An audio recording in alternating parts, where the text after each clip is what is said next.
Welcome to this next edition of the Rare Business Podcast. With me today, I have Mark Mullen, the new CEO of First Direct. Welcome, Mark. Thank you. Hello. First of all, Mark, can you tell us a little bit about yourself, where you've come from, your background, etc.?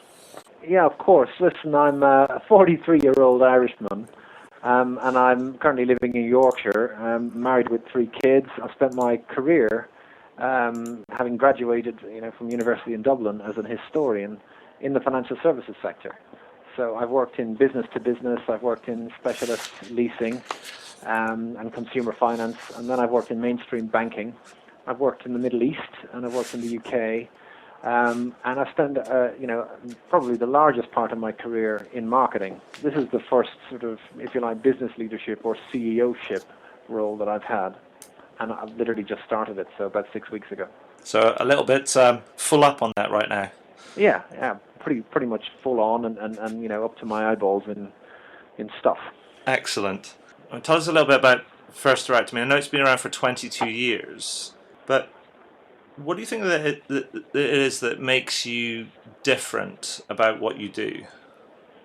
I think it's the most basic and fundamental question about First Direct. This is the second time that I've worked at First Direct. The first time I was here, I spent 2.5 years as a marketing director.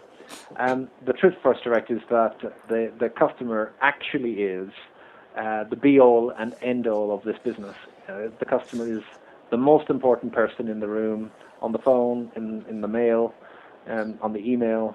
It is a truly customer-centric, customer-obsessed business. And I spoke to one of my colleagues, and they asked me a question, asked me if I could add it to the list, and they were saying to me that you guys have been around for say 22 years now, and you consistently are top of league tables, win awards, etc., when it comes to service, being customer centric, etc. But what do you think it is that First Direct do to re-energize and recreate and perpetuate your customer focus? It's part of the DNA. I think it's a great question because in the time period that you're referring to, which is 22 years, there's been a heck of a lot of different people sitting in my chair. Uh-huh. And so it's easy to kind of say, well, gee, the baton passing must be pretty good in order to keep that focus and keep that belief. Mm-hmm. But actually, it's the fundamental business culture that's so strong. So the baton passing is pretty good, and we are very, very careful about the people we recruit and the attitude that they come to our business with, because you can't really shape or change that beyond a certain age. Sure. But the culture itself is what differentiates First Direct. It's got a tremendously strong culture. You've got an alarm going off, I think, but never mind. Sorry. It's a tremendously strong culture. Much stronger than any individual within it, and consequently there are things that are acceptable at First Direct, and then there are things that are not, and they're never going to be, and that protects it, and that protects the customer. Right. So you mentioned culture and also then hiring people.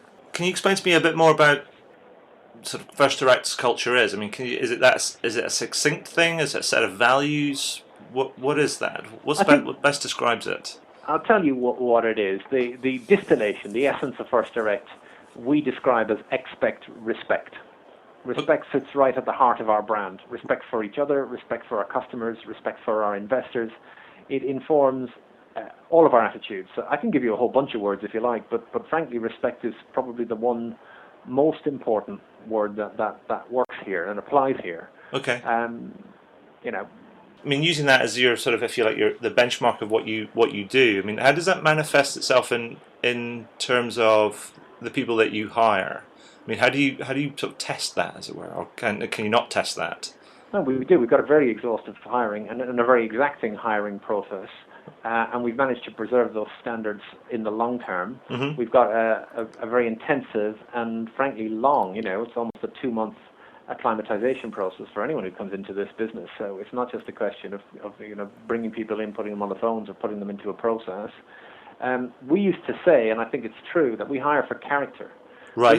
We look for character in people. We look for people who have personality. Uh-huh. Because you can't train that. You look for people who are confident in themselves, who are relaxed with other people, who are willing to ask questions, who have a sense of humor. Uh-huh. And they have to overplay those things. So, everyone's got those characteristics at some level, but we're looking for people for whom those characteristics are just more evident or more prevalent. We're not afraid of the person and the character. It's not just about the intellect and the ability. Okay. A lot of the stuff that I talk about on the blog is I talk about how to create sort of customer focus in our businesses. But what I'm also seeing is that, and I think this is where you're leading the way, and you're also very, very well positioned for this, is that there's the power of the customer is rising, and the voice of the customer is rising. I mean, why is it? Do you think that is? Is it just about the social technology that we're being surrounded by now, or is it more than that? I think that technology, and specifically the internet, has played a profound role in the power of the consumer in pretty much every industry category. The fact that it's taken, probably 12 years of evolution to get us to the point where the customer's, level of control and level of transparency is such that today, a tolerance level that might not even have existed in 1988, 1998, it's in your face today. Yes. Once upon a time, the pub conversation was nothing more than the pub conversation between a few mates criticizing things or, applauding things. Now it's a blog. Yes. Now it's it's a viral campaign. Now it's it's a Facebook network. So the amplification impact of the individual's opinion is so different that it's natural that they have much more power. But also the tolerance level for organizations being anything less than pretty black and white and pretty straightforward is low. So yeah, that leads me on to the next question I was going to ask was, so do you think that actually as customers we are demanding more now, or is it that service levels are not as high as they have been, or is it a mixture of both? I'm not sure that customers are demanding more. I think there is a degree to which basic standards have risen across a whole bunch of industries. And in some industries you can see it more visibly than in others. In airline industries the basic standards have risen and the basic expectation and accessibility has risen. What I look at and what interests me a great deal about First Direct in the banking category is that for as long as I've been here, and frankly for 10, 15, almost all 20 years of our existence, we've pretty much had the same performance gap in some of our key metrics over the competition. Uh-huh. Yeah, so even if the standards have risen, the advantages that we have in terms of our reputation has been pretty stable. Right. And I'm not sure that's a great thing in the sense that I think it tells you that the banking industry has not evolved perhaps as quickly or in favor of the customer as perhaps we might have wanted it. Remember, I'm a consumer too, so sure. I consume what I sell. Mm-hmm. But we can only compete with the competition. We don't create the competition. And so, what is it do you think that you guys do? And I'm sure it's probably going to be quite a simple kind of answer to this, given what you said before. Is what is it that you think that you do that makes you fundamentally different against some of your peers, and therefore makes you highly recognised and highly talked about? It's a matter of do you believe what I'm about to say next? Right. You're only going to get it if you bank with us. Yeah. But as the CEO, I do quite a lot of call listening. I'm listening to learn about our customers' needs, but I'm also listening so that I get a sense of where the quality standards are and where the conversations are. I need to do that in my role. What makes me feel very proud and frankly surprises most people is the extent to which the conversations that we have with customers favor customers. Right. And we're looking for ways that will save customers money. Uh-huh. And we're looking at their money with a view to saying you could do better than you're doing. And I wonder how many organizations take that view. See, that actually, we're here to make you better off. See, that's quite interesting because that flies in the face to some extent of the public company quarterly reporting culture. Yeah, maybe so. Because I mean, and I applaud you for it, because I think what it's doing is taking a longer view. It has a longer horizon. It's more about the well-being of the customers and retention and loyalty. I mean, I'm assuming that, but I assume that that's the underlying sort of premise of what you're talking about. Listen, at the end of any business, and I keep saying it to people who work in and around First Direct, there is a single wallet. Yeah. I'll describe it, a single customer. Anything and everything that happens in the four walls of First Direct, or any business for that matter, only happens because a customer is willing to pay you. Yes. And you are entirely at the mercy of your customers, and it is by their grace that you get to do what you do. And if you kind of keep that in the front of your mind, then it becomes obvious that the industry that we're in is a relationship industry. Yes. And that the prosperity of the customers we're serving is directly linked to our own prosperity. Mm-hmm. So it's not our job to try and diminish that. In fact, it's in everyone's interest for that to be improved.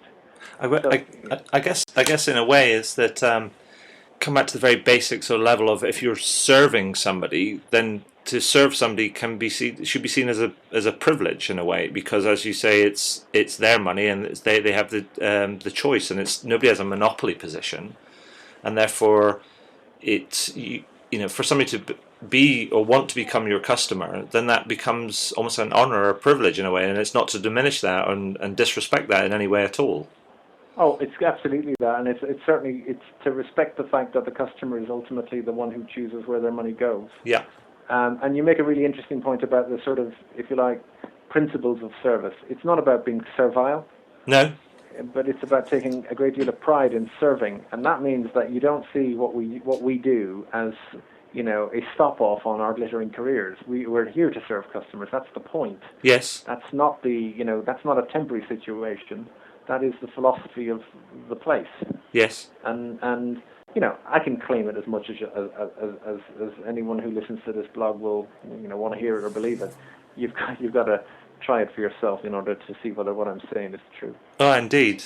And so, I mean, trying to leverage your experience a little bit, but taking your CEO hat off and thinking a bit about being sort of more being a customer. Mm-hmm. I mean, what do you think that businesses, whether they're large or small, should be doing to get better, provide better service, etc., in order to compete better? They should be doing two things. Probably the one thing more than the other. They should be listening and they should be watching. And I'm a great believer in watching people. In go out and have a conversation, listen to customers, Mm-hmm. by all means. But my advice to anyone looking to really find out what makes people tick is to look at them and watch people and see how they behave when they don't know they're being viewed. Right. Because you can ask a person a question and they're going to potentially answer it hugely honestly, but you can't help but rationalize the decisions that you make.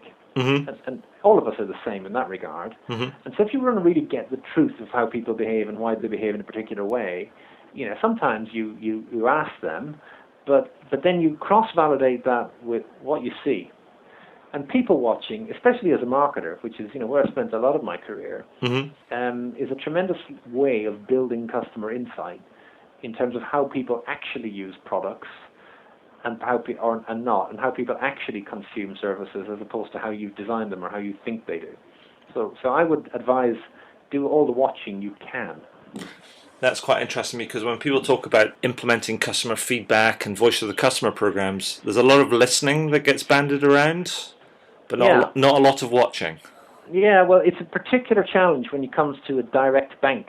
We're a direct bank. I was wondering how you were going to do that. Yeah, no, absolutely. And the thing that you've got to remember is that although we're a direct bank, it's pretty ordinary people, normal people who bank with us. Yes. It's not like you've got direct customers and they're different people, human beings, than non-direct customers. That's just nonsense. Yes. So you're going to learn a huge amount about your customers by watching how they behave in the supermarket or the restaurant. Okay. Or, standing on a football pitch on a Sunday morning, watching the kids play football and what chats happen and it's all about watching and listening and absorbing from the world around you. So the fact that we're a direct bank is not terribly a problem. The other thing is that online, which is a major part of our business, consumer behavior online is much more visible Yes. than most consumers would believe. Yes. And clickstream analysis and the number of insight tools available to the marketers in the world can give you tremendous insights into exactly, what journeys people take and why they take them. Yes. And I think it's what's interesting as well, what you're saying is when you talk about listening and watching is to listen and watch from a broader perspective than your own sector or your own industry, because they're not discrete. And nothing's mutually exclusive, and there'll be things that will affect other things, and therefore getting a better understanding of the broader consumer or the broader customer can be really insightful for your business as a whole. Yeah, I think so. I think it's absolutely true. I think it's tremendously important that you try and do that and make space to do it. Okay. So, Mark, if you were to go about, going back to the question about sort of recreating the First Direct culture, because that's a really interesting, and I think a really fundamental sort of point around creating something which is an organization which is very customer centric. If you were to go about recreating a comparable culture, if you became, say, a CEO of another business, Mm-hmm. what would be the first things that you would do? Oh, that's a tremendously difficult question. There's a certain uniqueness. First Direct I have heard described as an ecosystem. Yes. It's very tempting to think that you can take parts of that ecosystem and apply them to other businesses. It's very difficult to do it. Mm-hmm. I think, it's an ecosystem that's only 22 years old, so in relative terms it's quite young. Yes. And it was built this way from scratch. Uh-huh. It's not, so the culture and the philosophy of First Direct is not something we applied to it over the last 5 or 6 years. It was engineered into the business. It is part of the DNA of the business from scratch. My own view is how you make fundamental changes in shift in direction and philosophy and culture of organizations Mm-hmm. has an awful lot to do with who you're hiring. Right. And the cycle of renewal is a key thing to look at here, which is who are you bringing in that are the next generation of, if you like, culture breakers, or the people who are going to make this the organization that you want it to be, but perhaps it isn't today. I'm very interested in who's coming through the door. Right. So I don't know. I don't think I've answered your question, but I don't think I can. No. I thought it's. I think you're right, and I agree with that. I don't think there is an answer to the question, but I just thought it's worth asking anyway. So, thank you for all of that. I'm just thinking about the future of business. What do you think is the outlook phase? What do you think are going to be the big issues in the coming few years? Oh, listen, I think we're are still at a relatively early stage in understanding how profound an impact the internet is having and is going to have on our lives. Mm-hmm. I really do believe that. I think the informated age mm-hmm. and how information is going to be used and is already being used to drive life improvements is all around us. Once upon a time, you had to know where you were going and the route you were going to take. If you set off in your car to go to a place you've never been before, increasingly you just type a postcode into a GPS device and, follow the disembodied voice instructions until you get there. Yes. And it's a simple example of information technology, making your life better, making your life less stressful, making your life easier. It's impossible to anticipate all of the examples of how information will be able to do that. But I think that that's a journey that we're at the beginning of, not at the end of. Yes. So this whole idea of how do you make information about money, for example, which is our business. Yes, indeed. And about a consumer's money more immediate, more directly relevant, richer, if you like, to the person who needs it. How do I make sure that my customers know what's going on with their money, but also what options are available to them around investments and opportunities for them to make the most of their money. And this richness of information, together with the immediacy and convenience of deployment, because more and more miniaturization, portability of device mm-hmm. is going to continue to transform consumers' lives. Yes. And in ways that I just, it's quite exciting to think of all of the ways that this can evolve and will evolve over the next, goodness knows, 10, 15 years. Yes. It's a journey. It sounds a glib thing to say. Yes. But it's a journey, and I don't believe that the somewhat glacial pace of change in the financial services sector is a sustainable behavior over the next 20 years. And is the things that you're mentioning there, is that part of what the First Direct Lab is trying to sort of tap into as well? Is that it's not just about yourselves, but it's also about the wisdom of the crowds, as it were? Yeah, I think that it's the ingenuity and the genius. Yeah. Why on earth would we believe that we know best about everything? Mm-hmm. We do know, we're pretty good people that we're employing here to think long and hard about how to do the right thing. Mm-hmm. But there's 2,500 of us. Yes. There's 25 million. so it's a numbers game. So sure. why wouldn't you leverage the intelligence and the wit and the wisdom of your customers, of your critics, and of your admirers? Sure. So the lab is an attempt to sort of begin that journey. And we may, and we probably will, react and implement things differently as a consequence. And there'll be other things where we choose to do what we want to do anyway. But asking the question and putting stuff out there and co-creating or crowdsourcing it's hardly a new idea. It just looks a little bit different when you start to apply it to your bank. Yes, indeed. I think you're right. I think it's for the first time in a number of sort of years is that I believe that we know little about what's coming, but actually the sense of balance that off, counterbalance that with the sense of excitement of what could happen. I think it means that we're, as you rightly say, I think we're at the cusp of.